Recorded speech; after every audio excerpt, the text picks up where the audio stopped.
सृष्टि बचपन से ही दिखने में सुंदर नहीं थी, लेकिन अमीर बाप की बेटी सृष्टि पर उसकी माँ जान छिड़कती। मेरी बेटी कितनी प्यारी है, भगवान सबको सृष्टि जैसी बेटी दे। सृष्टि धीरे धीरे बड़ी होती है। एक दिन सृष्टि की सहेली कहती है, तू दिखने में कितनी अजीब सी है, लेकिन मैं जानती हूँ हम सब में सबसे अच्छी शादी तो तेरी ही होगी। तेरे पापा अमीर जो हैं। और बता नहीं सकते यार, दहेज तो हर कोई देता है, ये क्या ज्यादा ले जाएगी अपने पति के लिए? अरे बड़े शहर में कोठी है इसके पापा की। अरे पापा की है ना, कौन सी इसकी है? इसकी होती तब तो कोई भी लड़का इससे शादी कर लेता। अरे पापा की मतलब पापा की है तो मेरी ही है ना? किसने कहा? अब तेरी तो तब होगी ना जब तेरा भाई ना हो। वैसे भी शादी के बाद सारी प्रॉपर्टी भाई के नाम होती है। सृष्टि समझ जाती है कि उसे किसी भी हालत में माँ बाप की सारी प्रॉपर्टी को अपने नाम करना है, लेकिन कैसे? एक दिन सृष्टि का भाई शीनू कहता है, बहन क्या कर रही है? तुझसे एक बात करनी है। अरे हाँ हाँ करना, मैं तो तेरी बहन हूँ। बहन मेरी लाइफ में ना एक लड़की है, बहुत अच्छी है। मैं सोच रहा हूँ माँ और पापा से बात करूँ शादी के लिए। सृष्टि को समझ में आ जाता है कि भाई की शादी होते ही भाभी उसे एक दिन भी घर में बर्दाश्त नहीं करेगी। क्या बात है भाई, बताना कौन है वो? यार वो बहुत अच्छी लड़की है, पढ़ी लिखी है, मेरे साथ जॉब भी करती है। बस एक प्रॉब्लम है। प्रॉब्लम? क्या प्रॉब्लम है भाई? यार वो शादीशुदा है, लेकिन उसके पति ने उसे सिर्फ इसलिए छोड़ दिया क्योंकि उसके माँ बाप दहेज नहीं दे पाए। सृष्टि ये सुनकर न जाने क्यों खुश हो जाती है। अरे भाई तो क्या हुआ, लड़की तुझे तो पसंद है ना? शीनू को लगता है कि बहन उसे समझ रही है। वो इस बात से अनजान होता है कि उसकी बहन की मंशा पूरा घर हड़पने की है। सृष्टि अपनी माँ से कहती है, मम्मी मुझे तो बहुत चिंता है। पता है शीनू क्या कर रहा है? अरे क्या कर रहा है? वो तो काम पर जाता है और वापस घर आता है। नहीं ना माँ, वो यही तो नहीं कर रहा, बाकी सब कर रहा है। आपको पता है उससे प्यार है, और वो भी एक शादीशुदा लड़की से। हैं? ये क्या हो गया? मैं सोसाइटी में क्या मुंह दिखाऊंगी? अरे तेरे पापा तो यही कहेंगे कि मैंने ही उसे बिगाड़ दिया है। माँ देखो, मेरी बात मानो, पापा पर भी विश्वास करने की जरूरत नहीं है। अब आप ही बताओ, पापा इतनी देर घर के बाहर रहते हैं क्यों? बोलो।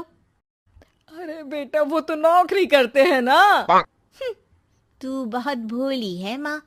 पापा का ऑफिस तो 7 बजे खत्म हो जाता है, लेकिन देखो कितनी देर से आते हैं। अरे नहीं नहीं बेटा, ऐसी कोई बात नहीं है। सृष्टि माँ को एक औरत से बात करते पिता की फोटो दिखाती है। देखो माँ, कैसे हैं पापा?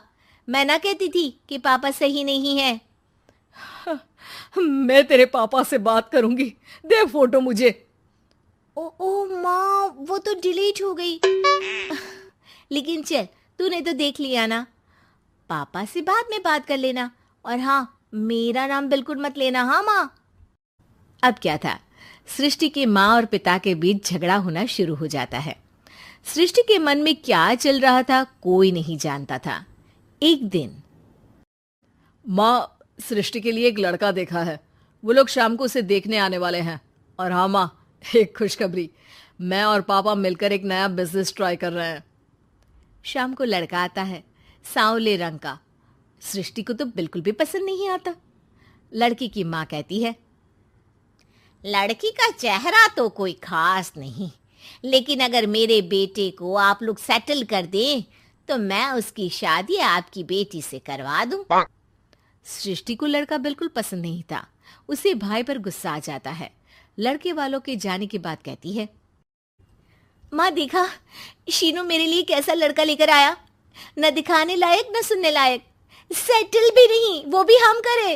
अरे माँ, मैं जानती हूँ ये मेरी शादी किसी भी घर में क्यों करवाना चाहता है। अरे कैसी बात कर रही है बहन?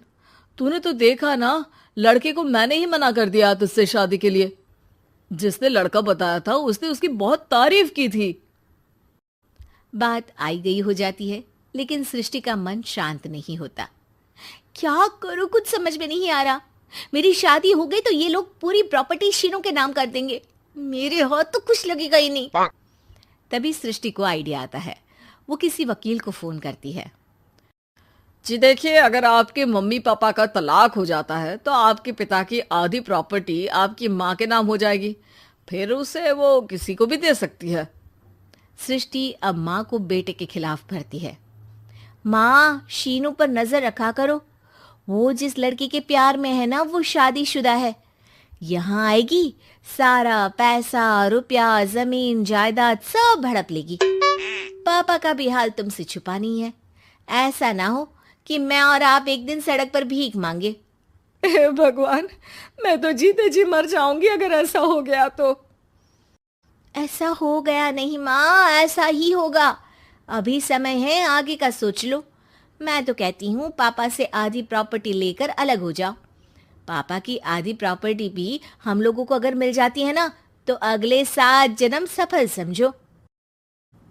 बेचारी माँ बेटी के कहने पर पति से तलाक लेकर अलग हो जाती है। सृष्टि अब पैसों से गाड़ी और अपने दूसरे महंगे शौक पूरे करने लगी।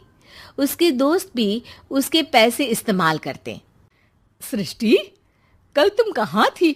मैं सारा दिन घर पर अकेली थी। तो मैं क्या करूं? मैंने ठेका तो नहीं लिया है ना तुम्हें संभालने का। माँ को सृष्टि से ये उम्मीद नहीं थी।